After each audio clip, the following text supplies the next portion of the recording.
strange man he was. What a fascination he exerted over the minds of those who love fantasy.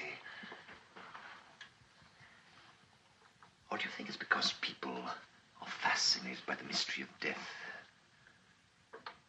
No one will ever equal his knowledge of the secrets that lie beyond the grave. Let us drink to the immortal Edgar Allan Poe.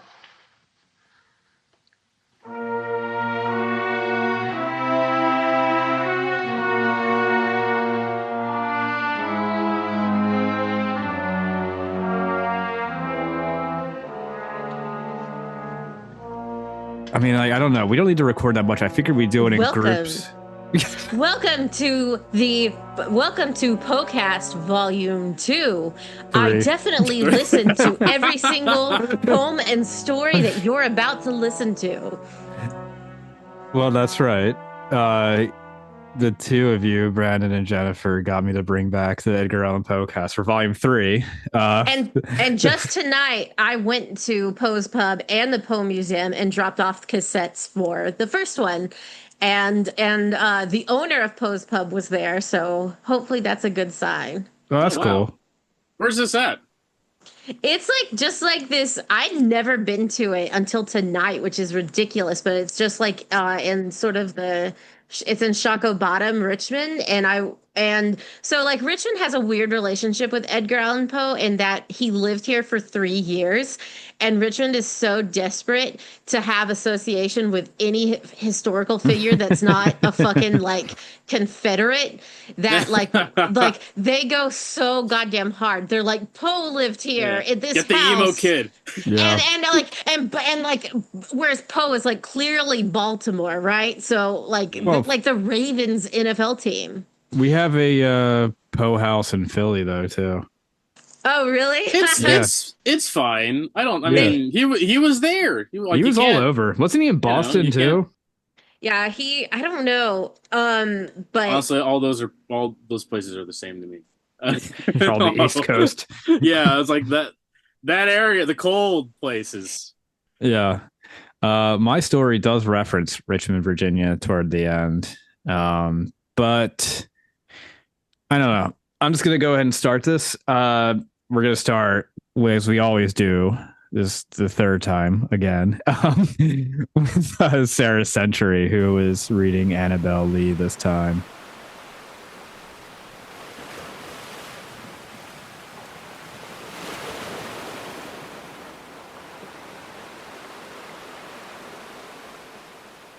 Annabel Lee by Edgar Allan Poe. Read by Sara Century. It was many and many a year ago, in a kingdom by the sea, that a maiden there lived whom you may know by the name of Annabel Lee.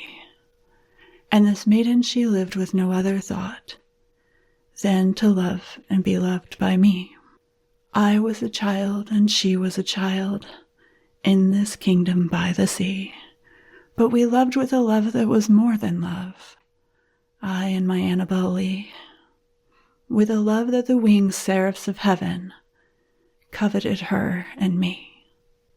And this was the reason that long ago, in this kingdom by the sea, a wind blew out of a cloud, chilling my beautiful Annabel Lee, so that her high-born kinsmen came and bore her away from me, to shut her up in a sepulchre in this kingdom by the sea. The angels not half so happy in heaven went envying her and me. Yes, that was the reason, as all men know, in this kingdom by the sea, that the wind came out of a cloud by night, chilling and killing my Annabel Lee. But our love, it was stronger by far than the love of those who were older than we, of many far wiser than we. And neither the angels in heaven above, nor the demons down by the sea, can ever dissever my soul from the soul of the beautiful Annabel Lee. For the moon never beams without bringing me dreams of the beautiful Annabel Lee, and the stars never rise, but I feel the bright eyes of the beautiful Annabel Lee. And so all the night tide I lay down by the side of my darling, my life and my bride. In her sepulchre there by the sea, in her tomb by the sounding sea.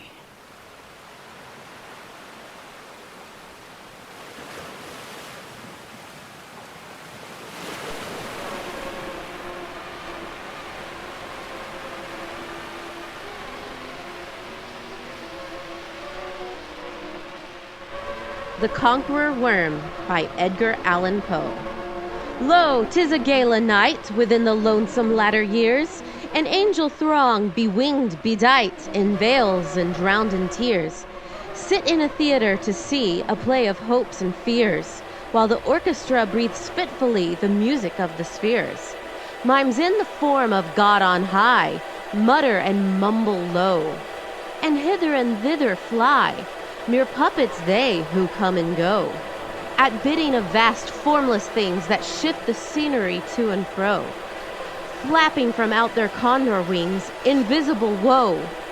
That motley drama, oh, be sure it shall not be forgot, with its phantom chased forevermore by a crowd that sees it not, through a circle that ever returneth in to the selfsame spot, and much of madness and more of sin, and horror the soul of plot. But see amid the mimic rout a crawling shape intrude, a blood-red thing that writhes from out the scenic solitude. It writhes with mortal pangs. The mimes become its food, and the angels sob at vermin fangs, in human gore imbued. Out are the lights, out all, and over each quivering form the curtain, a funeral pall, comes down with the rush of a storm, and the angels all pallid and wan, uprising, unveiling, affirm that the play is the tragedy, man, and its hero, the Conqueror Worm.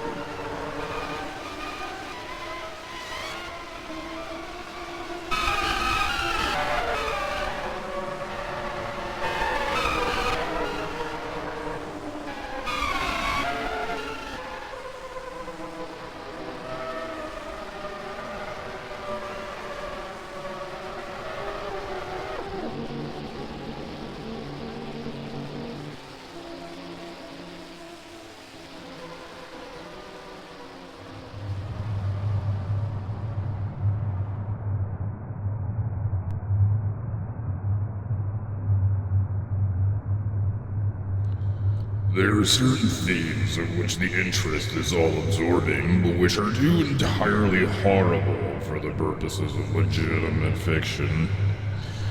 These the mere romanticist must eschew if he do not wish to offend or to disgust. They are with propriety handled only when the severity and the majesty of truth sanctify and sustain them. We thrill, for example, with the most intense of pleasurable pain over accounts of the passage of the Bersina, of the earthquake of Lisbon, of the plague at London, of the massacre of St. Bartholomew, or of the stifling of the 123 prisoners in the black hole at Calcutta. But in these accounts, it is the fact, it is the reality, it is the history which excites. As inventions, we should regard them with simple abhorrence. I've mentioned some few of the more prominent and august calamities on record, but in these it is the extent, not less than the character of the calamity, which so vividly impresses the fancy. I need not remind the reader that from the long and weird catalog of human miseries, I might have selected many individual instances more replete with essential suffering than any of these vast generalities of disaster. The true wretchedness indeed, the ultimate woe, is particular, not diffuse. that the ghastly extremes of agony are adored by the man, the unit, and never by man, the mass. For let us thank a merciful God. To be buried while alive is, beyond question, the most terrific of these extremes which has ever fallen to the lot of mere mortality. That it is frequently, very frequently, so fallen will scarcely be denied by those who think. The boundaries which divide life from death are at best shadowy and vague. Who shall say where the other one ends and where the other begins? We know that there are diseases in which occur total cessations of all apparent functions of vitality, and yet in which these cessations are merely suspensions, properly so called. They are only temporary pauses in the incomprehensible mechanism. A certain period elapses, and some unseen mysterious principle again sets in motion the magic pinions and wizard wheels. The silver cord was not forever loosed, nor the golden bowl irreparably broken. But where, meanwhile, was the soul? Apart, however, from the inevitable conclusion, a priori, that such causes must produce such effects that the well-known occurrences of such cases of suspended animation must naturally give rise, now and then, to premature interments. Apart from the consideration, we have the direct testimony of medical and ordinary experience to prove that a vast number of such interments have actually taken place. I might refer at once, if necessary, to 100 well-authenticated instances. One of very remarkable character, and of which the circumstances may be fresh in the memory of some of my readers, occurred not very long ago in the neighboring city of Baltimore, where it occasioned a painful, intense, and widely extended excitement. The wife of one of the most respectable citizens, a lawyer of eminence and a member of Congress, was seized with a sudden and unaccountable illness which completely baffled the skill of her physicians. After much suffering, she died, or was supposed to die. No one suspected, indeed, or had reason to suspect, that she was not actually dead. She presented all the ordinary appearances of death. The face assumed the usual pinched and sunken outline, the lips were of the usual marble pallor, the eyes were lusterless, there was no warmth, pulsation had ceased. For 3 days the body was preserved unburied, during which it had acquired a stony rigidity. The funeral, in short, was hastened on account of the rapid advance of what was supposed to be decomposition. The lady was deposited in her family vault, which for 3 subsequent years was undisturbed. At the expiration of this term, it was opened for the reception of the sarcophagus. But alas, how fearful a shock awaited the husband who, personally, threw open the door. As this portal swung outwardly back, some white appareled object fell rattling within his arms. It was the skeleton of his wife in her yet unmolded shroud.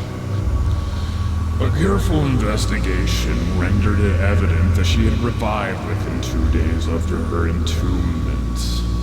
That her struggles within the coffin had caused it to fall from a ledge or a shelf to the floor, where it was so broken as to permit her escape.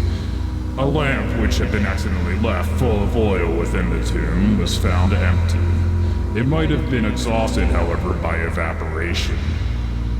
On the uppermost of the steps, which led down into the dread chamber, was a large fragment of the coffin, with which it seemed that she had endeavored to arrest attention by striking the iron door. While thus occupied, she probably swooned or possibly died through sheer terror. And in falling, her shroud became entangled in some ironwork which rejected interiorly. Thus she remained, and thus she rotted, erect. My own case differed in no important particular from those mentioned in medical books. Sometimes without any apparent cause, I sank little by little into a condition of semi-syncope or half-swoon, and in this condition, without pain, without ability to stir, or strictly speaking, to think, but with a dull lethargic consciousness of life and of the presence of those who surrounded my bed, I remained until the crisis of the disease restored me suddenly to perfect sensation. At other times, I was quickly and impetuously smitten. I grew sick and numb and chilly and dizzy and so fell prostrate at once. Then for weeks all was void and black and silent and nothing became the universe. Total annihilation could be no more. From these latter attacks I awoke, however, with the gradation slow in proportion to the suddenness of the seizure. Just as the day dawns to my friendless and houseless beggar who roams the street throughout the long, desolate winter night, just so tardily, just so wearily, just so cheerily came back to the light of the soul to me. Apart from the tendency to trance, however, my general health appeared to be good, nor could I perceive that it was at all affected by the one prevalent malady, unless indeed an idiosyncrasy in my ordinary sleep may be looked upon as superinduced. Upon awaking from my slumber, I could never gain at once thorough possession of my senses, and always remained for many minutes in much bewilderment and perplexity. The mental faculties in general, but the memory in especial, being in a condition of absolute abeyance. In all that I endured, there was no physical suffering, but of moral distress and finitude. My fancy grew charnel. I talked of worms, of tombs, and epitaphs. I was lost in reveries of death, and the idea of premature burial held continual possession of my brain. The ghastly danger to which I was subjected haunted me day and night. In the former, the torture of meditation was excessive. In the latter, supreme.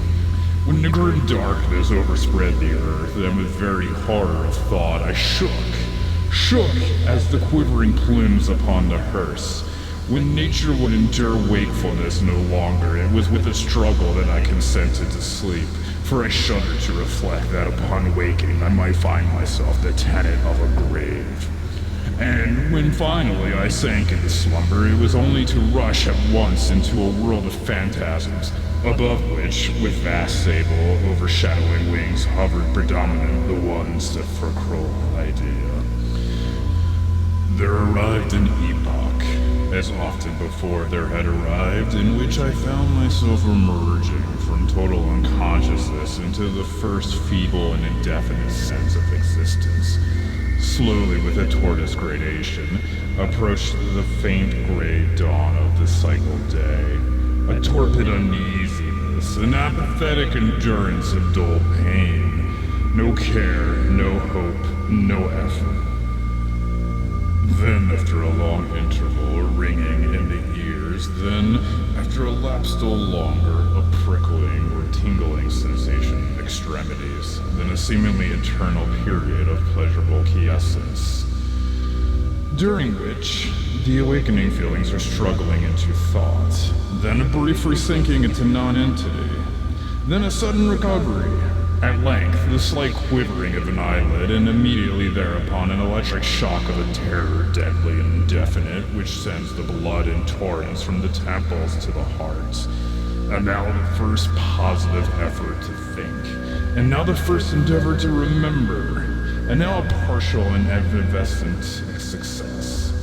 And now the memory has so far regained its dominion that, in some measure, I am cognizant of my state.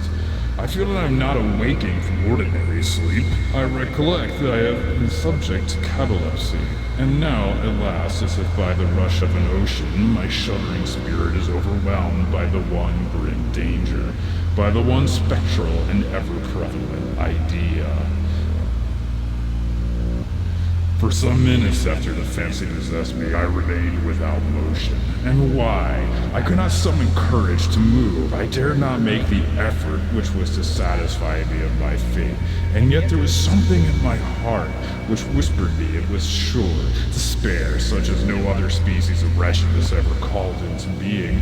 Despair alone urged me, after long irresolution, to uplift the heavy lids of my eyes. I uplifted them. It was dark, all dark. I knew that the fit was over. I knew that the crisis of my disorder had long passed. I knew that I had now fully recovered the use of my visual faculties, and yet it was dark, all dark, the intense and utter raylessness of the night that endureth forevermore. I endeavored to shriek, and my lips and parched tongue moved convulsively together in the attempt, but no voice issued from the cavernous lungs, which, oppressed as if by the weight of some incumbent mountain, gasped and palpitated with the heart at every elaborate and struggling inspiration. The movement of the jaws in an effort to cry aloud showed me that they were bound up as if usual with the dead.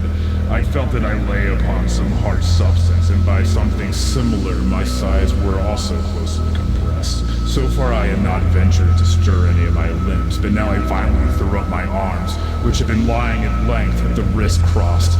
They struck solid wooden substance which extended above my person at an elevation of not more than 6 inches from my face. I could no longer doubt that I was reposed within the coffin at last. The conclusion was irresistible. I was not within the vault. I had fallen into a trance while absent from home, while among strangers, when or how I could not remember, and it was they who had buried me as a dog, nailed up in some common coffin and thrust deep and forever into some ordinary and nameless grave. As this awful conviction forced itself thus into the innermost chambers of my soul, I once again struggled to cry aloud, and in the second endeavor I succeeded. A long, wild, and continuous shriek or yell of agony resounding through the realms of the subterranean night. "Hello, hello there," said a gruff voice in reply.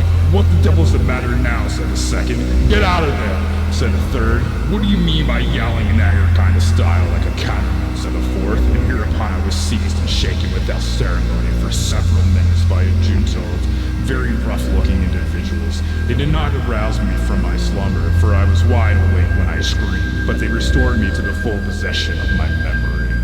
This adventure occurred near Richmond, in Virginia.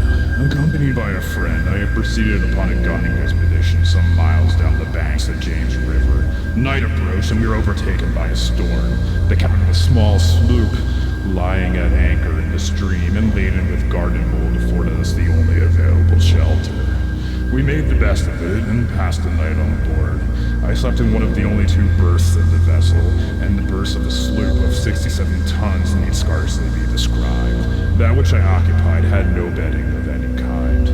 Nevertheless, I slept soundly, and the whole of my vision, for it was no dream and no nightmare, arose naturally from the circumstances of my position, from my ordinary bias of thought, and from my difficulty to which I have alluded of collecting my senses, and especially of regaining my memory for a long time after awakening from slumber. The men who shook me were the crew of the sloop and some laborers engaged to unload it. From the load itself came the earthy smell. The bandage about the jaws was a silk handkerchief in which I had bound up my head in default of my customary nightcap. The torture endured, however, were indubitably quite equal for the time to those of actual sepulture. They were inconceivably hideous, but out of evil proceeded good, for their very excess wrought me my spirit an inevitable revulsion. My soul acquired tone, acquired temper. I went abroad. I took vigorous exercise. I breathed the free air of heaven. I thought upon other subjects than death. I discarded my medical books. Pecan I burned.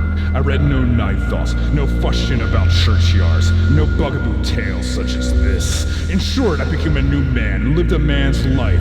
From that memorable night, I dismissed forever my charnel apprehensions, and with them vanished the cataleptic disorder of which perhaps they had been less the consequence than the cause. There are moments when, even to the sober eye of reason, the world of our sad humanity may assume the semblance of a hell. But the imagination of man is no Carathis, to explore with impunity its every cavern. Alas, the grim legion of sepulchral terrors cannot be regarded as altogether fanciful. But, like the demons in whose company Ephrasim made this voyage down to the Oxus, they must sleep, or they will devour us. They must be suffered to slumber, or we perish.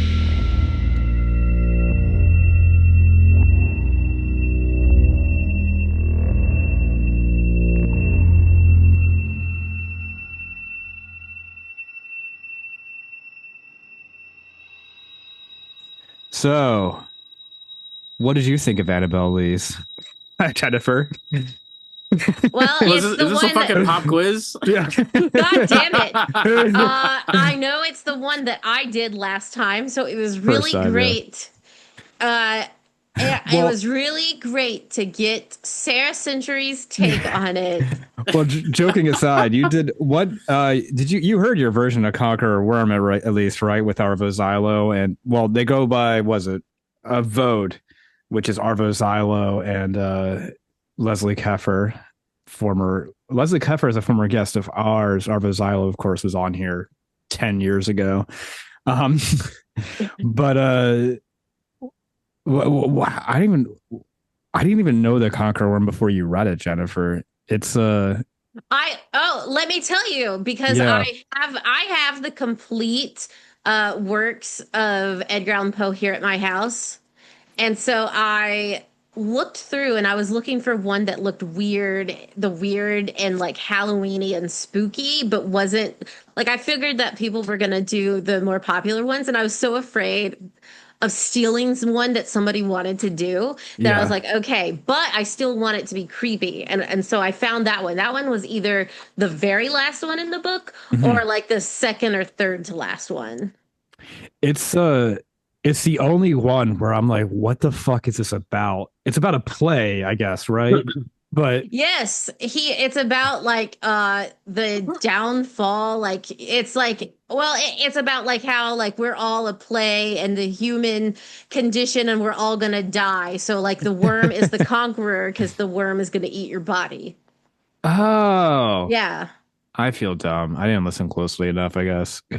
No, it's okay.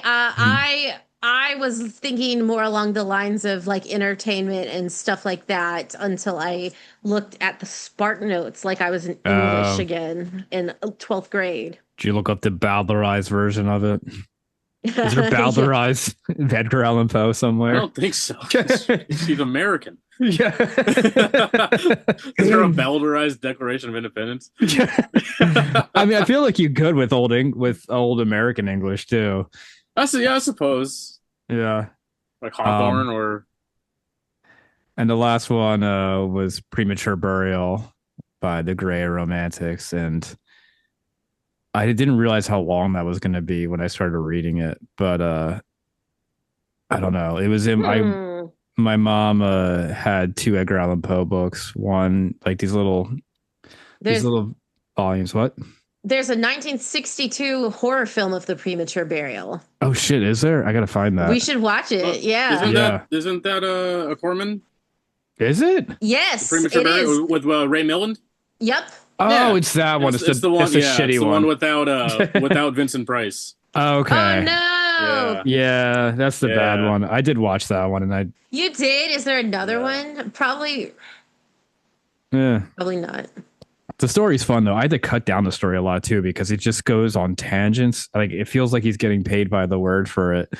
Yeah. He just has like these long ass tangents. So I cut them down or out, and I cut down some stuff at the end. But yeah, I just wanted to read it from my mom's book because we had to move her into a home, and I was going through her books, and I found a couple of her 2 Edgar Allan Poe books that I always admired the art of when I was a kid. But yeah, and I wanted to make it ugly and churning sounding. I don't know why. I kept thinking about the piece from that Rob Zombie film, Lords of Salem. I don't think I saw that one. I just saw the first 2.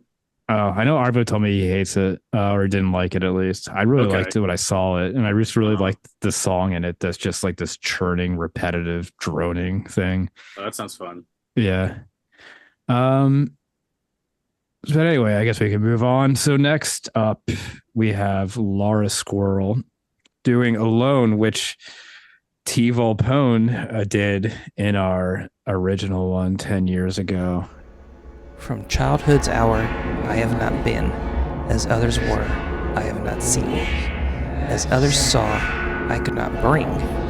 My passions from a common spring, from the same source I have not taken. My sorrow I could not awaken, my heart to joy at the same tone.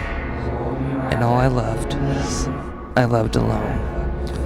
Then, in my childhood, in the dawn of a most stormy life, was drawn from every depth of good and ill, the mystery which binds me still, from the torrent or the fountain, from the red cliff of the mountain, from the sun that round me rolled in its autumn tint of gold, from the lightning in the sky as it passed me flying by, from the thunder and the storm and the cloud that took the form, when the rest of heaven was blue of a demon in my view.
The Haunted Palace.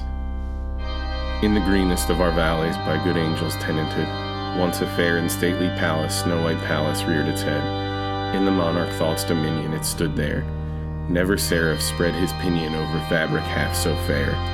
Banners yellow, glorious golden, on its roof did float and flow. All this was in the olden time long ago. And every gentle air that dallied in that sweet day, along the rampart, plumed and pallid, a winged odor went away. All wanderers in that happy valley through two luminous windows saw spirits moving musically to a lute's well-tuned law. Round about a throne where sitting, Porphyrogene, in state his glory well befitting, the sovereign of the realm was seen. And all with pearl and ruby glowing was the fair palace door, through which came flowing, flowing, flowing, and sparkling evermore, a troop of echoes, whose sweet duty was but to sing, in voices of surpassing beauty, the wit and wisdom of their king. But evil things in robes of sorrow assailed the monarch's high estate. Ah, let us mourn, for never morrow shall dawn upon him desolate. And round about his home the glory that blushed and bloomed is but a dim remembered story of the old time entombed. And travelers now within that valley through the red litten windows see vast forms that move fantastically to a discordant melody, while like a rapid ghastly river through the pale door a hideous throng rush out forever, and laugh but smile no more.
the doomed city, a prophecy. Lo, death hath reared himself a throne in a strange city all alone, far down within the dim west, and the good and the bad and the worst and the best have gone to their eternal rest. Their shrines and palaces and towers are not like anything of ours. Oh no, ours never loom to heaven with that ungodly gloom. Time-eaten towers that tremble not, around by lifting winds forgot, resignedly beneath the sky the melancholy waters lie. A heaven that God doth not contemn with stars is like a diadem. We liken Our Lady's eyes to them, but there, that everlasting pall, it would be mockery to call such dreariness a heaven at all. Yet though no holy rays come down on the long night time of that town, light from the lurid deep sea streams up the turrets silently, up thrones, up long forgotten bowers of sculptured ivy and stone flowers, up domes, up spires, up kingly halls, up fanes, up Babylon-like walls, up many a melancholy shrine, whose entablatures intertwine the mask, the vial, and the vine. Their open temples, open graves, are on a level with the waves, but not the riches there that lie in each idol's diamond eye, not the gaily jeweled dead tempt the waters from their bed, for no ripples curl, alas, along that wilderness of glass, no swellings hint that winds may be upon a far-off happier sea, so blend the turrets and shadows there, that all seem pendulous in air, while from the high towers of the town, death looks gigantically down. But lo, a stir is in the air, the wave, there is a ripple there, as if the towers had thrown aside, in slightly sinking the dull tide, as if the turret tops had given a vacuum in the filmy heaven. The waves have now a redder glow, the very hours are breathing low, and when amid no earthly moans, down, down that town shall settle hence, hell rising from 1,000 thrones shall do it reverence, and death to some more happy clime shall give his undivided time.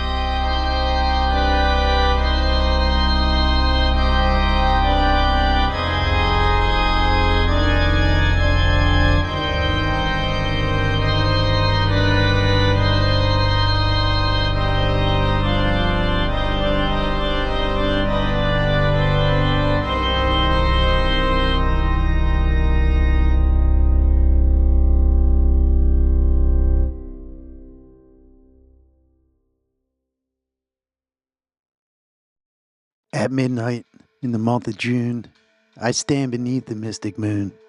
An opiate vapor, dewy dim, exhales out from her golden rim, and softly dripping, drop by drop, upon the quiet mountain top, steals drowsily and musically into the universal valley. The rosemary nods upon the grave, the lily lolls upon the wave, wrapping the mist about their breast. Gray towers are moldering into rest. Looking like Lethe, see, the lake a conscious slumber seems to take, and would not for the world awake. All beauty sleeps, and lo, where lies, with casement open to the skies, Irene and her destinies. O lady bright, can it be right, this lattice open to the night? The bodiless airs of wizard rout flit through thy chamber in and out, and wave the curtain canopy, so fitfully, so fearfully, above the closed and fringed lid, neath which thy slumbering soul lies hid, that over the floor and down the wall, like ghosts the shadows rise and fall. O lady dear, hast thou no fear? Why and what art thou dreaming here? Sure thou art come over far off seas, a wonder to these garden trees. Strange is thy pallor, strange thy dress, strange thy glorious length of tress, and thine all solemn silentness. The lady sleeps. Oh, may her sleep, which is enduring, so be deep. Heaven have her in its sacred keep, this bed being changed for one more holy, this room for one more melancholy. I pray to God that she may lie forever with unclosed eye. My love, she sleeps. Oh, may her sleep, as it is lasting, so be deep. Soft may the worms about her creep, far in the forest, dim and old. For her, may some tall tomb unfold, some tomb that oft hath flung its black and wing-like panels fluttering back, triumphant over the crested palls of her grand family funerals. Some vault, all haltingly alone, against whose portal she hath thrown in childhood many an idle stone, from out whose hollow-sounding door she'll never force an echo more, nor thrill to think, poor child of sin, it was the dead who groaned within.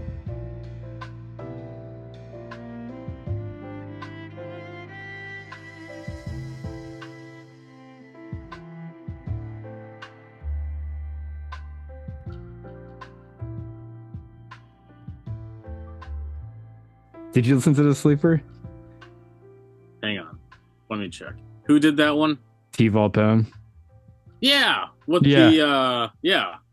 We started off with Alone from Laura Squirrel, obviously coming from a terrible place in this terrible country that wants her dead. Yeah. Yeah. I mean, she fucking nailed it though. But The Haunted Palace in the Doomed City from my buddy Josh Mayo from the Christmas podcast. I didn't realize he was doing two, and he just told me he wanted to Kaylee Malone, or Kaylee Malone. I don't know how you say her name. He wanted her to use her, and I was like, we can't. It'll just get taken down by Spotify. Oh, okay, yeah. So what did I find? I found Passacaglia and Fugue. Okay. I found a MIDI file of it, and then I just slowed it down from like 120 beats per minute to 17. Oh, nice. And then cut off, obviously, the end of it and everything to give it that more intense sort of sound. Yeah. And then The Sleeper from T-Vol Poe, who, when he sent it to me, I was trying to ask nicely, what the fuck is this? I was like trying to say like, what are you doing? Because like I couldn't tell what it was he was doing, but he did say like he did want it to be weird in the way it is. Like, I don't know, how would you describe that music, Brandon? It's like organ music, right? It's the one with like it's a royalty free music he got from some service he uses for his comics. He has a comic on Instagram. Oh no, the I don't know how you describe it. Like adult contemporary. Yeah, it's like of? cafe music. Yeah. Like it's cafe really music. like is that like the type of library music that I guess, yeah. It's like so silky and and just soulless. It's, I don't know. It caught me completely off guard, and he pairs it with this poem about like wizards and shit. Like, yeah, I was like, wow, this is your bass teacher, right? Yeah, this is yeah, your bass from when teacher, right? Yeah, I've known him for 22 years. He was my bass teacher when I was 15. And he was like 27. That's right. I was like, yeah. Like this dude has a goatee. Does he? Yeah. Does he? I don't think he has a goatee. I think he has a beard. He's a pretty bushy beard the last time I saw him. Okay. It's like pretty goatee music. Goatee and like ponytail. Yeah, he's always been a weird Which guy. I tie my hair back now too, so like your hair is pretty trying long. to like knock it, but it is. I mean, I don't listen to that, but like it is ponytail music. Yeah, I mean, T is the one that got me into Tom Waits when I was 15. So okay. Oh, yeah. That dictates what. Yeah, why does that you're gonna happen so become. early? Like I got fucking swordfish trombones when I was 15. Yeah, so we got two left. The first of which is you, Brandon. What is your band called? Well, our band was called Nihilism MD. Yeah. And this is Dame Smile Highland, which is still it's it's me, Mike Man, my buddy Mike McDowell. And wait, hang on. Okay. He does the music. Yeah. He did the music. Vanessa did the worm grunting. Oh, really? And the bird calling. I didn't realize that. Oh, I thought it was like an actual bird. Yeah, well, it was just like, it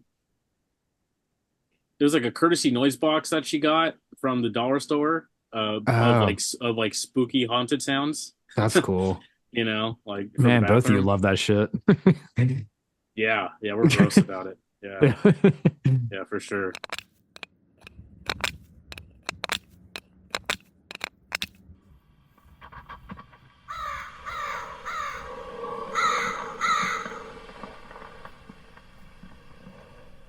Once, upon a midnight dreary, while I pondered weak and weary over many a quaint and curious volume of forgotten lore, while I nodded, nearly napping, suddenly there came a tapping, as of someone gently rapping at my chamber door. "'Tis some visitor," I muttered, tapping at my chamber door. "Only this and nothing more." Distinctly I remember it was in the bleak December, and each separate dying ember wrought its ghost upon the floor.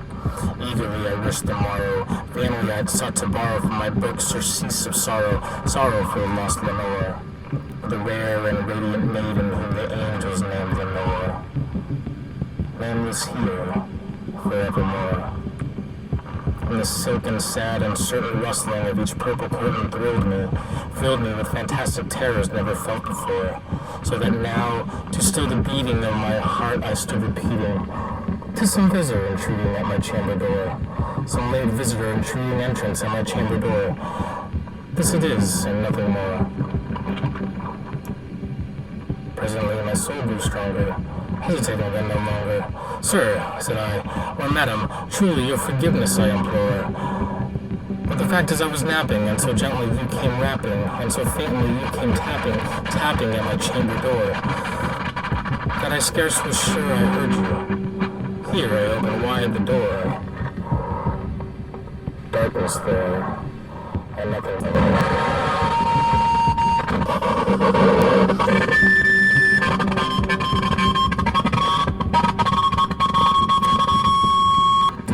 Darkness peering, long I stood there wondering, fearing, doubting, dreaming dreams no mortal ever dared to dream before. But the silence was unbroken, and the stillness gave no token, and the only word there spoken was the whispered word.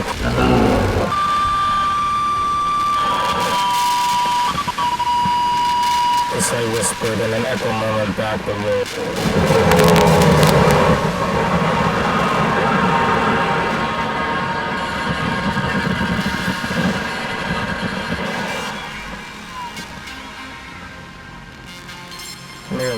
And nothing more. Back into the chamber turning, all my soul within me burning. Soon again I heard a tapping somewhat louder than before. "Surely," said I, "surely that is something at my window lattice. Let me see then what thereat is, and this mystery explore. Let my heart be still a moment, and this mystery explore. 'Tis the wind, and nothing more." And here I found a shutter, and with many a flirt and flutter, in there stepped a stately raven of the saintly days of yore. Not the least obeisance made he, and a minute stopped or stayed he, but with mine and lord or lady perched above my chamber door, perched upon a bust of Pallas just above my chamber door, perched and sat, and nothing more.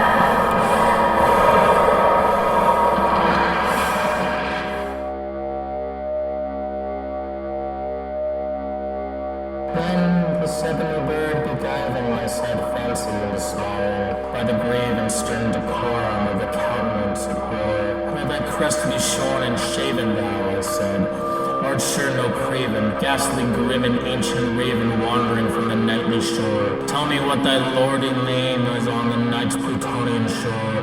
Quoth the raven, "Nevermore."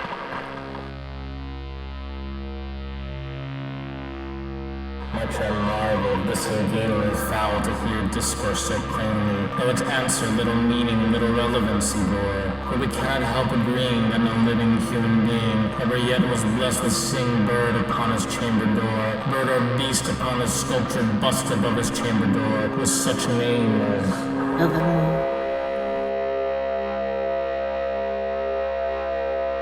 But the raven, sitting lonely and the placid bust, spoke only that one word, as if his soul in that one word he did outpour.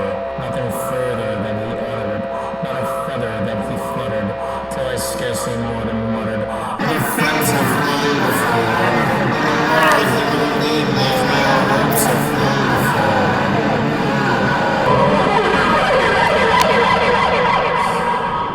And the bird said, "Nevermore." Startled at the stillness broken by a reply so aptly spoken, "Doubtless," said I, "what it utters is its only stock and store, caught from some unhappy master whom unmerciful disaster followed faster till his songs one burden bore, till the dirges of his hope that melancholy burden bore of never."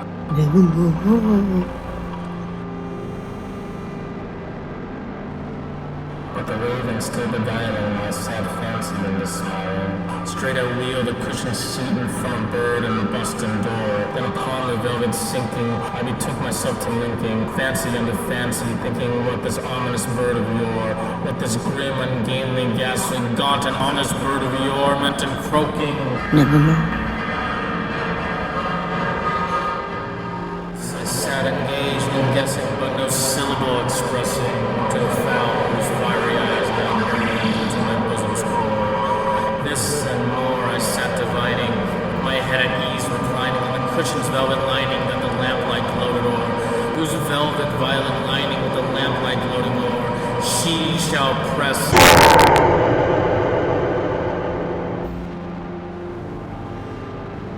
Nevermore.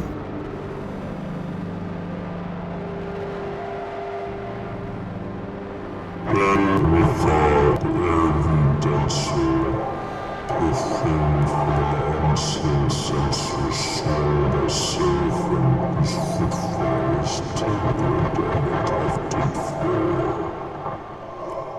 Wretch, I cried, thy God hath lent thee, by these angels he hath sent thee, respite and nepenthe from my memories of Lenore.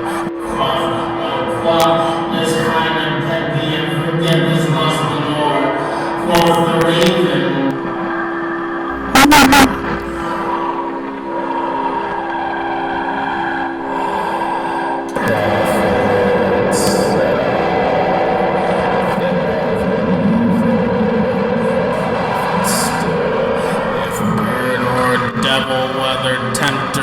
or whether tempest toss thee here ashore, desolate yet all undaunted, on this desert land enchanted, on this home by horror haunted. Tell me truly, I implore, is there balm in Gilead? Tell me, I implore. Quoth the raven, Nevermore. Prophet, said I, of evil, prophets dead, the devil by that heaven that bends above us, by that God we built the door. Tell this soul with sorrow laden, if within the distant idea it shall clasp the sainted maiden whom the angels name more, clasp the rare and radiant maiden whom the angels name more. Quoth the raven, Nevermore. even when our sign parted by the field, I shrieked upstarted, get thee back to the tempest of the night's Plutonian shore. Leave no black moon as a token of the line and soul unspoken. Leave my loneliness unbroken, a bust upon my door. Take my beat from the my heart and take my bone upon my door.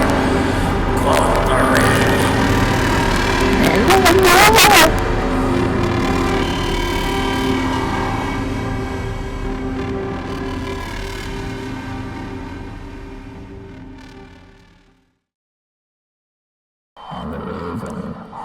ever flitting, still sitting on the pallid bust of Paris just above my chamber door. And his eyes have all the seeming of a demon's that is dreaming, and the lamplight o'er him streaming throws his shadow on the floor. And my soul from out that shadow that lies floating on the floor shall be lifted.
Yeah. All right. I'll talk about the track. Yeah. So it's you, Mike, Vanessa, and Maria Bamford is the Raven. And how the fuck did you manage that? She is on Cameo. And I guess this is an unofficial plug because I have to explain this. Like, she's on Cameo, and she's like, or maybe it's not Cameo. Maybe it's just like a thing that she's doing on her own. Like, she posted on Instagram, and it was like, "Hey, like, let me work with you. You got something you want me to be in? Like, you're $100 or something like that, or I don't know what it was for like a couple of things, like a recording or whatever." But she was also like, if you are strapped for cash, just like email me and maybe we can get something, maybe we can work something out. Which she does for her shows too, by the way. She'll give you free tickets oh wow. If you're hard up. She's the best. She fucking rules. Yeah, we just saw her. She's so good. And she's fucking killed it. Oh my god. Yeah. Yeah, Vanessa, I saw her. Yeah, Vanessa like almost passed out a little bit. From laughing? Just constantly. Yeah. Like, just like, she just fucking hammers them in. Yeah. I saw like her. Everything she says is funny, and like she's able to go all over the place. Right. But everything is still fucking funny. I haven't seen her in like 20 years. I saw her on the last Comedians of Comedy tour. I haven't seen her since. I should try and see her when she's touring over here again. Yeah. So anyway, I was like, okay, well, I can email her at least. Yeah. So I didn't really have, I just started school, so I have to like pay for that. You started school? Yeah. Well, I mean, it's a certification program, but it is school. Oh, okay. I have to, I have to go to class and do homework and shit. I don't have to go to class, but I have to participate in class. So I emailed her. I was like, hey, look, I don't have money, but would you like to be the Raven in there? Because everybody knows the Raven. Yeah, it's not something she has to actually look up. I just I just said, do you want to play the Raven? It'd be awesome if you like sent me back a recording of you saying nevermore, like, was it like 11 times or something? She sent you like 4 minutes of it, right?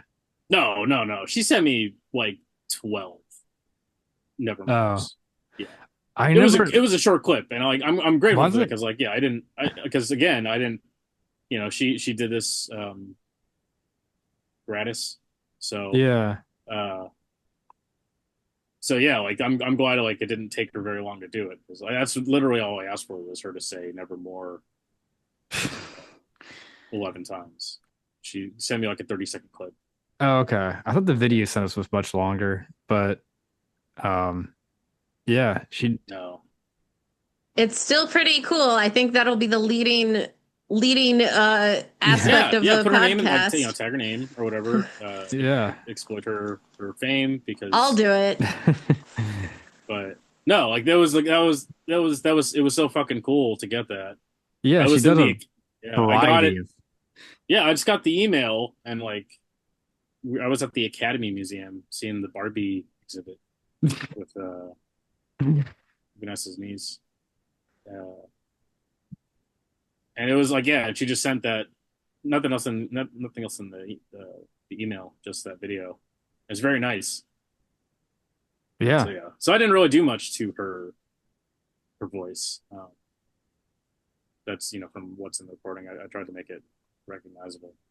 Right. I don't want to fuck with it too much. Yeah. Then what's the point of having her? yeah.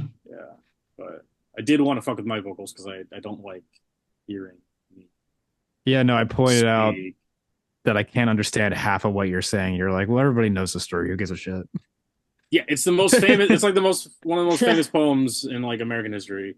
In any history, probably. yeah. It's not, and nothing really happens. That's true. He's just sitting there. The bird shows up and he's just staring at it and getting pissed. Yeah, no, I think about Homer Simpson. And the bird doesn't. He stops flying. He stops doing what the most interesting things that birds do. Yeah. He stops doing that real early on. So, it's not. Yeah, yeah. So I think I just had a. I just recorded it mostly directly into my computer microphone. And not the laptop one. I have an external. Yeah. But I positioned it so that it would pick up my regular speaking voice, and I had a contact mic I pressed to my throat. Oh, is that what part of it is? It sounded like a walkie-talkie. Okay. That's what that is. So oh my god! I just held that there, and I bet it would have been really cool if these had been sent to me beforehand, so I could listen to them. Besides the fact they weren't.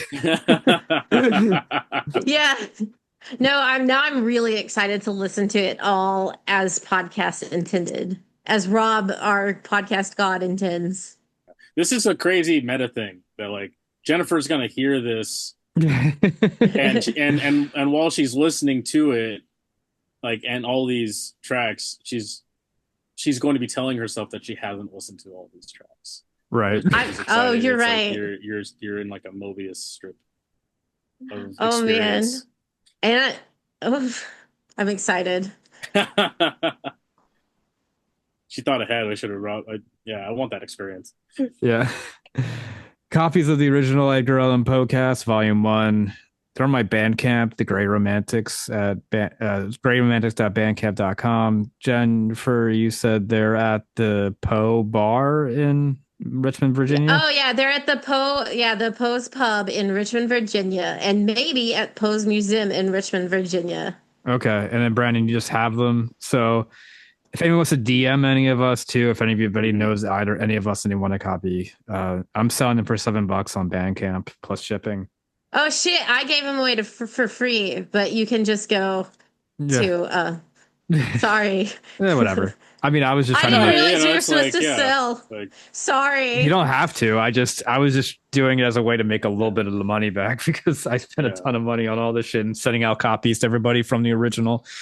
Well, if you guys would like to donate to Rob and Brandon's fun, you can Venmo them. Or that. Volume 2, I need to look up. I need to find those recordings. I will try and do something with those. I don't think either of you are on that. Well, the person I remember is Sarah Century and Jim Haku. Was Laura on that? Laura was on that. Laura did the Raven. You're right. Okay, so I know 3 people are on that. I can't remember offhand. I like this. We're on a Raven streak. Everyone is a Raven. Everybody has a Raven. Everybody has Alone. No, actually, no. The Raven's the only one that's been on all 3. Annabel Lee, Alone, and Berenice have been on 2 now. And speaking of, and also we'll try and put this on a cassette, maybe a CD, because it's like an hour and 12 minutes long. Yeah, I would fit on a CD. Yeah. Okay. Yeah, maybe we'll do a CD for this one and we'll send it to everybody and. I have to buy a tape deck so I can listen to the tape, because I realized we had a all-in-one. We have a record player / CD player / AM FM radio, but I don't have a tape deck, so I'm gonna have to buy one. I had to buy one too to listen to the test tape, because I realized that none of mine worked. And dang. Yeah, but then I didn't listen to it all the way through, so I missed it. There's a minute gap on the on side B after kind of first reading of Annabelle Lee. Oh, right. Yeah. It was intentional. Yeah, sure. Avant-garde. Was that before mine? Yeah, between the 2 of yours. Yeah, that's just that was mine. That's just being okay. You know, like, you gotta make them. Does anybody know what Berenice is about? Because it's been a while since I've listened to. It's about Sarah's. Sarah's. Sarah did it originally. Yeah, it's this guy's marrying his cousin. It's the teeth and he's one. Like obsessed with her teeth. Oh, okay. Because she's dying, and like this is his cousin, by the way. And she's dying, his cousin. Mm-hmm. And she's like, everything about her is like withering, except her teeth are like perfect. I wonder if he had and OCD. he has this. Do you know the condition name, Jennifer? Like this hyperfixation that he has on. He sounds like he's obsessive compulsive disorder. It's basically that, yeah. Is it some sort of mania thing? Mania? God damn it. Yeah, I don't know. I mean, all of his poems are about being obsessed by things. Yeah, I mean, this is very well-worn Poe territory, because like she dies and they get married. He marries his cousin, and then she dies, and he's informed or something like in the morning after her funeral or whatever, or burial, that her grave has been exhumed, and I think basically he takes her teeth. He digs her up and takes her teeth. Oh, and she wasn't dead. Yes, that's the thing. She was buried alive. That's right. That was the classic Poe. She's buried alive. Whoa. Yeah, that's what I was just reading about, is that there's like multiple buried alive Poe stories, because apparently that was such a sincere, genuine fear of like the populace at the time, like being buried alive. I mean, just like something I learned, to bring it back to Tom Waits, something I learned from Tom Waits is that the term dead ringer comes from the fact that they used to tie a bell to the person's finger when they would bury them to make sure they were actually dead, so that the night watchman would walk around the graveyard and listen for bells and dig people up if they were buried alive. Yeah, there was a scary stories to tell. You remember Scary Stories to Tell in the Dark? Yeah. Alvin Schwartz deals like so good. Yeah. You remember the one where it's like I think it's like it wasn't a bell. I think it was like a pipe, where they could like call out. For help. Yeah, And then like the guy was like, it happens. The groundskeeper of the cemetery, like he hears somebody yelling, like, "Hey, help!" I'm alive here. Dig me out. He's like, "What's your name?" And he verifies it. He starts like plugging dirt back into the thing. And things like, "What are you doing?" It's like, "You've been dead for you've been down there for like 10 years. You're not alive. Like, whatever you are, you're not alive." That's awesome. Anyway, I was asking for the synopsis on Berenice, because Ileana, who I don't think she had a band name or anything. I think it was just Ileana. Yeah, like this. Yeah, well, that's what I put on the file. Madonna. Yes. Yeah, Ileana Del Rio. Yeah, I think I kept asking her if she wants a band name, and she kept not giving me one. So she sent me this. I added some background music based on stretching.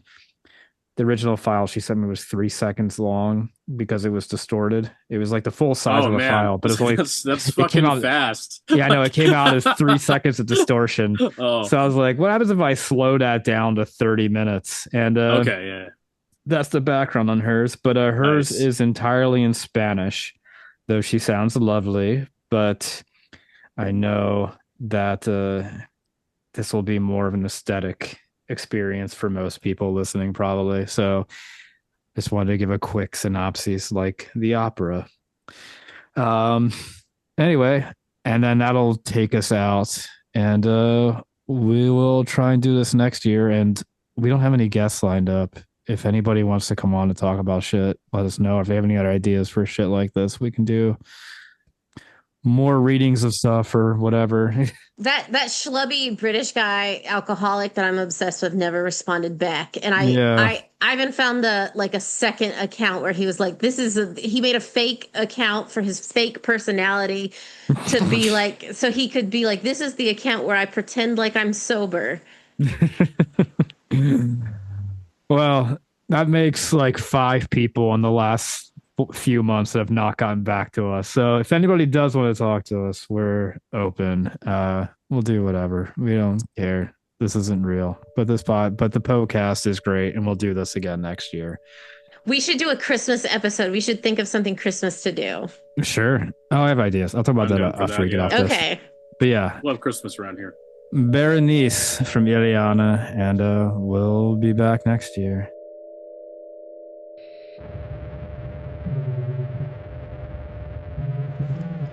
Berenice.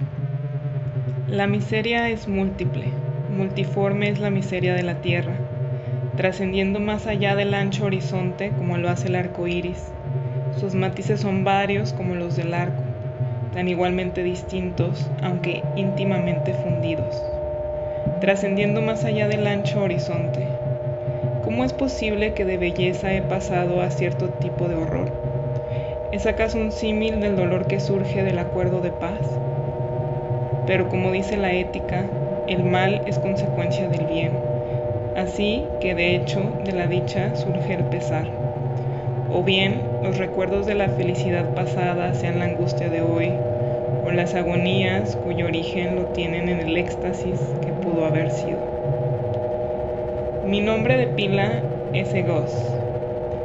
No mencionaré aquel de mi familia. Aún así, a través de los años, no han existido torres en esta tierra con más honores que mi lúgubre y gris herencia. Nuestro linaje ha sido llamado una raza de visionarios y en muchos sorprendentes pormenores. En el carácter de la mansión familiar, en los frescos del salón principal, en la tapicería de los dormitorios, en el tallado de algunos contrafuertes en la sala de armas, pero más específicamente en la galería de cuadros antiguos, en el diseño de la biblioteca y finalmente en la muy peculiar naturaleza del contenido de los libros. Ahí hay más que suficiente evidencia para justificar esta creencia. Los recuerdos de mis primeros años se relacionan con este cuarto y sus volúmenes de estos últimos no diré nada. Allí murió mi madre, en ese lugar nací, pero es meramente ocioso decir que no he vivido antes, que mi alma no ha tenido existencia previa. ¿Lo niegas? Mejor no discutamos al respecto. Con que esté convencido yo, me es suficiente. De cualquier manera, existe un recuerdo de una forma etérea, de ojos espirituales y con sustancia, de sonidos musicales aunque melancólicos. Un recuerdo que no será excluido, una memoria como una sombra, vaga, variable, indefinida, insegura, y como una sombra de la cual también me encuentro imposibilitado para librarme de ella, mientras un brillo de razón quede en mi existencia.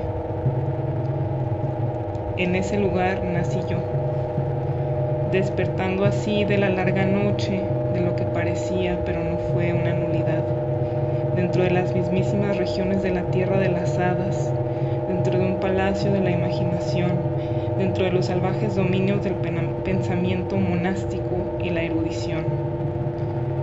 No resulta singular entonces que mirara fijamente a mi derredor con ojos sorprendidos y entusiasmados, que dejara mi adolescencia entre libros y disipara mi juventud en fantasías. Pero es singular que, conforme los años pasaron, el mediodía de la adultez me sorprendió aún sereno en la mansión de mis padres. Es increíble el anquilosamiento que ahí cayó sobre las primaveras de mi vida. Maravillosa la inversión total que se llevó la transformación de mi pensamiento más común. Las realidades del mundo me afectaron como lo hacen las visiones y como solo las visiones lo hacen, mientras las ideas salvajes del país de los sueños se convertían, en cambio, no en la materia de la existencia diaria, sino en la mismísima obra que absoluta y únicamente es la existencia misma.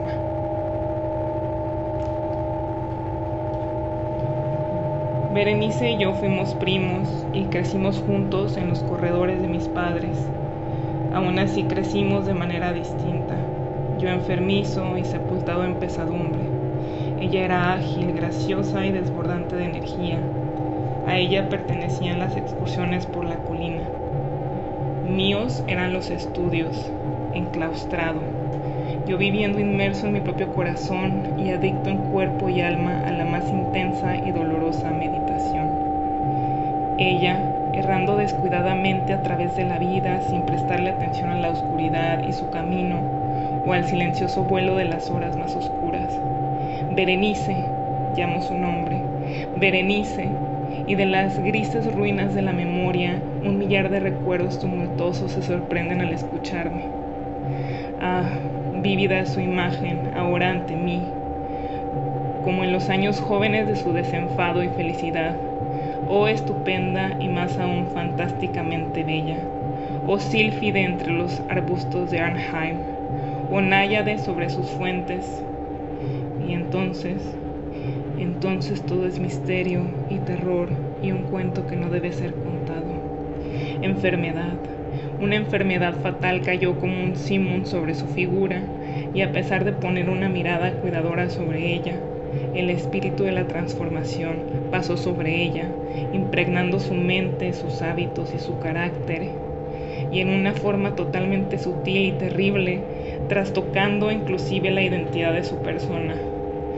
Ay, el destructor vino y se fue, y la víctima, ¿dónde está? No la conocí, o como Berenice no volví a reconocerla jamás. Entre la cascada de males promovidos por aquel primero y fatal suceso que provocó una revolución de naturaleza tan horrible en el estado físico y moral de mi prima, tal vez hay que mencionarlo como el más angustiante y obstinado en su naturaleza, una especie de epilepsia que frecuentemente terminaba en un trance mismo, trance que se semejaba muy de cerca a una positiva disolución, y de la cual la manera para recobrarse fue, en la mayoría de los casos, alarmantemente abrupta.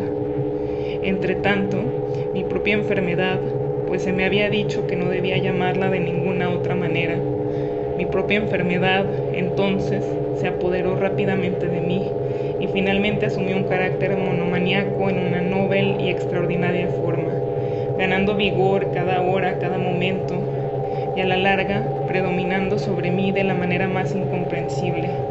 Esta monomanía, si término alguno debo darle, consistió en una irritabilidad mórbida de aquellas propiedades de la mente que en la ciencia metafísica llaman la atención.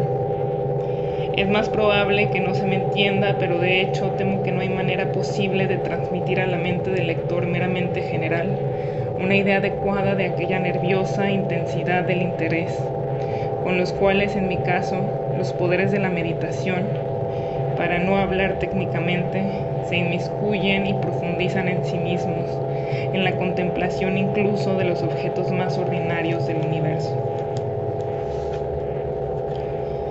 para meditar por largas e incansables horas con mi atención concentrada en algún frívolo artificio en el margen o en la topografía de un libro, para ser absorbido por la mayor parte de un día de verano, en una curiosa sombra sesgada cayendo sobre la tapicería o sobre el suelo, para perderme por una noche entera, observando la quieta flama de una lámpara o las brasas de un fuego, para soñar lejos días enteros a partir del perfume de una flor, para repetir monótonamente alguna palabra común, hasta que su sonido, gracias a su frecuente repetición, cese de transmitir cualquier idea hacia la mente, para perder todo sentido de movimiento o de existencia física a partir de un largo estado de reposo corporal absoluto y obstinadamente. Tales solo fueron algunas de las más comunes y menos perniciosas manías, inducidas por una condición de las facultades mentales, ciertamente del todo incomparables, aunque ofreciendo desafíos a cualquier tipo de análisis o explicación. Aún así, permítanme no ser subestimado. La indebida, sincera y mórbida atención alborotada por objetos en su propia naturaleza frívola no debe ser confundida en carácter con aquella común propensión de toda la humanidad a la meditación, y consentida sobre todo por personas de ardiente imaginación. No fue siquiera, como tal vez se creyó al principio, una condición extrema o una exageración de tal propensión, sino primaria y esencialmente distinta y diferente. En una instancia, el soñador o entusiasta se interesa usualmente por un objeto no frívolo. Imperceptiblemente pierde de vista este objeto en una región salvaje de deducciones e indicios emitidos, desde ahí hasta encontrar en la conclusión de un día de ensueños.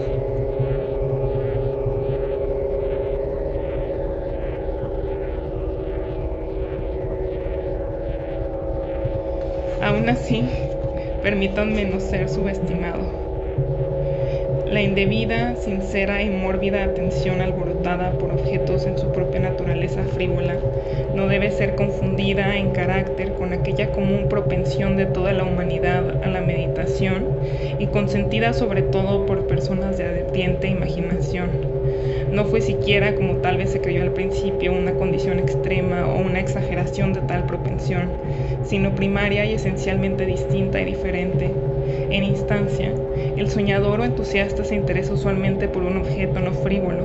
Imperceptiblemente pierde de vista este objeto en una región salvaje de deducciones e indicios emitidos desde ahí hasta encontrar, en la conclusión de un día de ensueños, constantemente repletos de lujo, el incitamentum o causa primera de sus contemplaciones totalmente esfumado y olvidado. En mi caso, el objeto primario fue invariablemente frívolo, aunque asumiendo, mediante mi destemplada visión, una refractada e irreal importancia.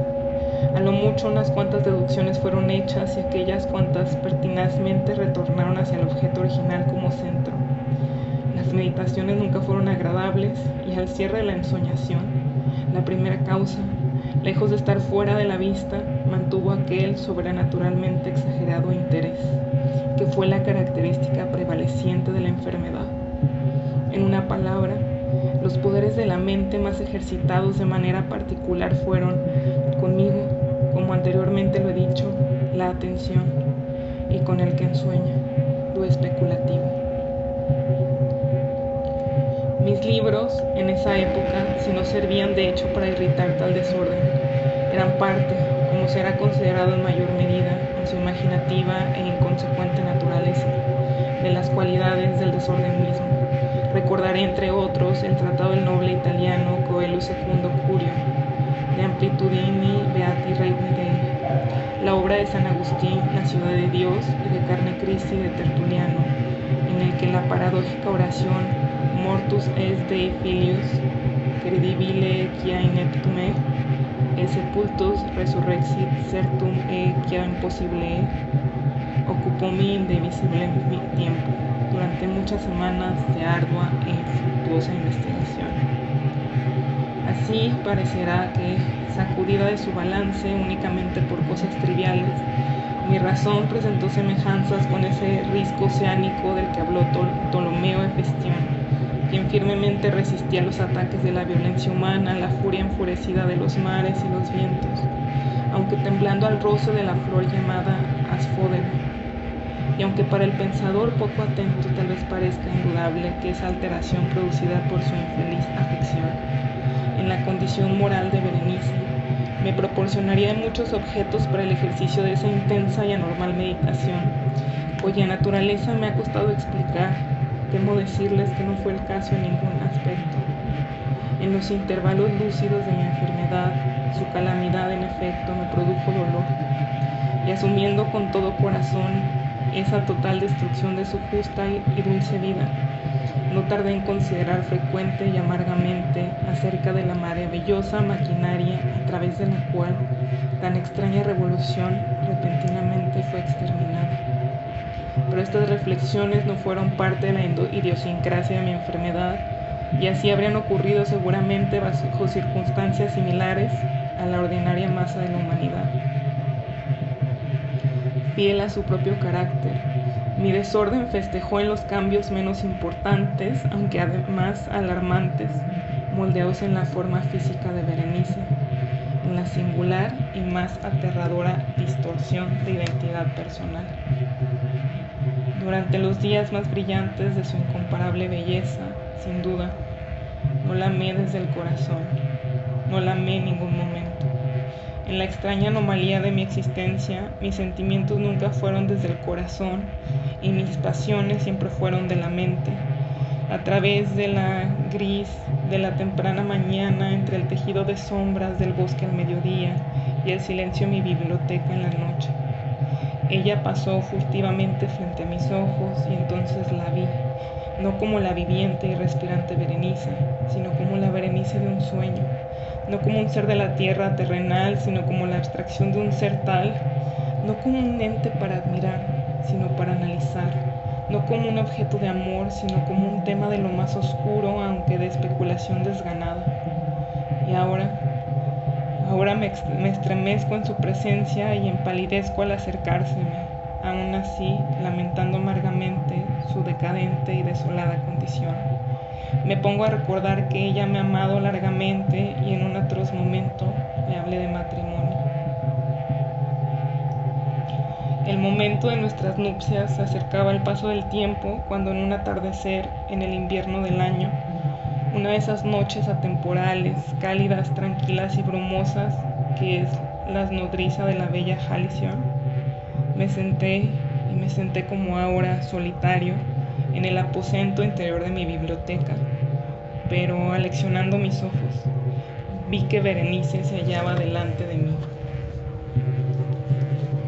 Fue mi propia y excitada imaginación, o la brumosa influencia de la atmósfera, o el incierto crepúsculo del cuarto, o el gris ropaje que caía alrededor de su figura, lo que causó ahí dentro tan vacilante e indistinta silueta. No sabría decirlo. Ella no dijo palabra alguna, y yo ni en otro mundo podría haber articulado sílaba alguna. Un escalofrío helado recorrió mi ser. Una sensación de insufrible ansiedad me oprimía, una curiosidad que me consumía se extendió a través de mi alma, y hundiéndome de nuevo en el asiento permanecí inmóvil y sin aliento por un tiempo, con mis ojos remachados en su persona. Ay, su escualidez era excesiva y ni un vestigio del ser original asomaba por línea alguna de su contorno. A la larga, mi consumida mirada se postró sobre su rostro. La frente era amplia, muy pálida y singularmente plácida, y su alguna vez cabello azabache caía parcialmente sobre ella, sombreando sobre las vacías sienes con innumerables rizos, ahora de un amarillo intenso que afectaba discordantemente en su fantástica personalidad, con la reinante melancolía del semblante. Los ojos estaban sin vida y sin brillo y aparentemente sin pupilas, e involuntariamente evadí su vidriosa mirada y me dirigí a la contemplación de sus delgados y empequeñecidos labios. Se apartaron y en una sonrisa de peculiar significado, los dientes de la transformada Berenice se descubrieron lentamente a mi vista. Ojalá Dios hubiera impedido que los viera, o que tras hacerlo, muriera. El cerrar de una puerta me alteró y levantando la vista descubrí que mi prima se había ido del cuarto, pero de la desordenada estancia que era mi cerebro, no se había ido. y el blanco espectral de sus dientes impediría que se fuera. No había mancha alguna en su superficie, no había sombra alguna de su esmalte, no había bolladura alguna en sus bordes, pero aquella breve visita de su sonrisa había sido suficiente para hacer una marca en mi memoria. Ahora, inequívocamente, los veía incluso más cuando los contemplé entonces. Los dientes, ellos estuvieron aquí y allá y en todos lados, visible y palpablemente ante mí, largos, angostos, excesivamente blancos, con sus pálidos labios retorciéndose alrededor como si se tratara del exacto primer momento en el que surgieron. Entonces vino la furia absoluta de la monomanía y luché en vano contra la extraña e irresistible influencia.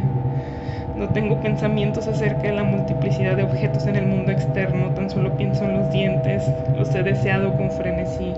Cualquier cosa y todos los distintos intereses fueron absorbidos en su sola contemplación. Solo ellos presentaron al ojo mental y ellos, en su sola individualidad, se convirtieron en la esencia de mi vida mental. Ante cualquier luz se revela, los veo en toda su actitud, reconozco sus características, moro sobre sus peculiaridades, reflexiono sobre su conformación, medito sobre la alteración de su naturaleza, me estremezco conforme les asigno en mi imaginación un poder sensitivo y sensible, e incluso cuando no están acompañados por los labios, una capacidad de expresión moral. De Mademoiselle Salle se ha dicho bien, que tout sea pas éteint de sentiments, y de Berenice más seriamente creo que tout sedent éteint décidé. Por tanto fue ese pensamiento idiota el que me destruyó, decidé. Y por tanto fue que yo los codicié locamente, sentí que su sola posesión podría llevarme nuevamente a la paz y regresarme la razón. Y así fue que la tarde cayó sobre mí. Luego vino la oscuridad, se rezagó y se fue, y el día nuevamente llegó, y la niebla de una segunda noche ahora se reunía alrededor y aún permanecía sentado sin moverme en ese cuarto solitario, y continué sentado, enterrado en meditación, y aún el fantasma de los dientes mantuvo su terrible ascenso, como si, con la distinción más vívidamente hedionda, flotara a la mitad de luces y sombras cambiantes del cuarto. Tiempo después, irrumpieron dentro de mis sueños como un llanto de dolor y desaliento, y a ese lugar, tras una pausa, se sucedieron los sonidos de voces en problemas, se mezclaban con muchos gemidos débiles de tristeza o de dolor. Me levanté de mi asiento, y abriendo de golpe una de las puertas de la biblioteca, vi parada fuera de la antecámara a una mujer de la servidumbre, quien me dijo que Berenice existía. No más. Temprano en la mañana fue sorprendida por la epilepsia y ahora, al cierre de la noche, la sepultura estaba lista para su inquilina y todos los preparativos para el entierro estaban listos. Me encontré sentado en la biblioteca y nuevamente sentado solitario. Me pareció que nuevamente despertaba de un confuso y excitante sueño. Sabía que no era medianoche. Estaba plenamente consciente desde la puesta de sol. Berenice permanecía enterrada, pero de ese lúgubre periodo que intervino no tengo completo y definitivo entendimiento. No obstante, su recuerdo está repleto con horror, un horror más horrible por ser vago y terror más terrible por su ambigüedad. Fue una temerosa página en el archivo de mi existencia, escrita enteramente con difusas, hediondas e ininteligibles memorias. Me esforcé en descifrarlas, pero en vano, mientras una y otra, como el espíritu de un sonido muerto, el estridente y cortante chillido de una voz femenina parecía sonar en mis oídos. Había concretado a obra. ¿Qué era? Me pregunté en voz alta, y los susurrantes ecos del cuarto me contestaron. ¿Qué era? En la mesa, a mi lado una lámpara ardía y cerca de ella una caja pequeña descansaba.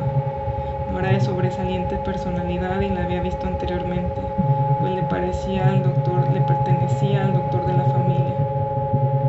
Pero, ¿cómo había llegado ahí? Sobre mi mesa, y por qué me hacía estremecer. No había razón para darle importancia a estos hechos, y tiempo después mis ojos cayeron sobre las páginas abiertas de un libro y sobre una oración subrayada ahí. palabras fueron las singulares, aunque simples, del poeta Ensayat. Porque entonces, conforme las estudiaba a fondo, los cabellos de mi cabeza se erizaron y la sangre de mi cuerpo se coaguló dentro de mis venas. Entonces, un ligero toquido se escuchó en la puerta de la biblioteca y, pálido como el inquilino de una tumba, entró de puntillas un sirviente.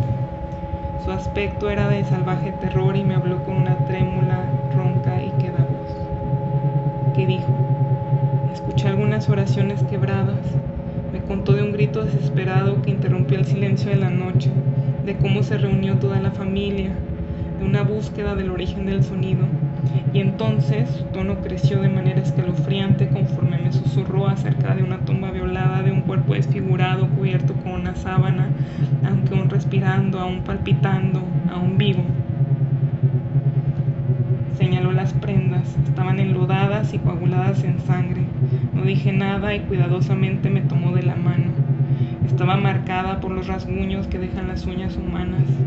Dirigió mi atención hacia un objeto que se encontraba contra la pared. Miré hacia este por unos minutos. Era una espada. Con un chillido corrí hacia la mesa y agarré la caja que sobre ella se encontraba. Pero no pude esforzarme en abrirla y en mi temblor se me resbaló de las manos, cayendo pesadamente y deshaciéndose en pedazos. Y de ahí, con un sonoro cascabeleo, rodaron hacia afuera algunos instrumentos de cirugía mental. No. Señaló hacia las prendas. Estaban enlodadas y coaguladas en sangre. No dije nada y cuidadosamente me tomó de la mano. Estaba marcada por los rasguños que dejan las uñas humanas. Dirigió mi atención hacia un objeto que se encontraba contra la pared. Miré hacia este por unos minutos. Era una espada. Con un chillido corrí hacia la mesa y agarré la caja que sobre ella se encontraba, pero no pude esforzarme en abrirla y en mi temblor se me resbaló de las manos, cayendo pesadamente y deshaciéndose en pedazos. Y de ahí, con un sonoro cascabeleo, rodaron hacia afuera algunos instrumentos de cirugía dental, mezclados con 32 pequeñas y blancas sustancias parecidas al marfil, que se dispersaron de un lado a otro sobre el suelo.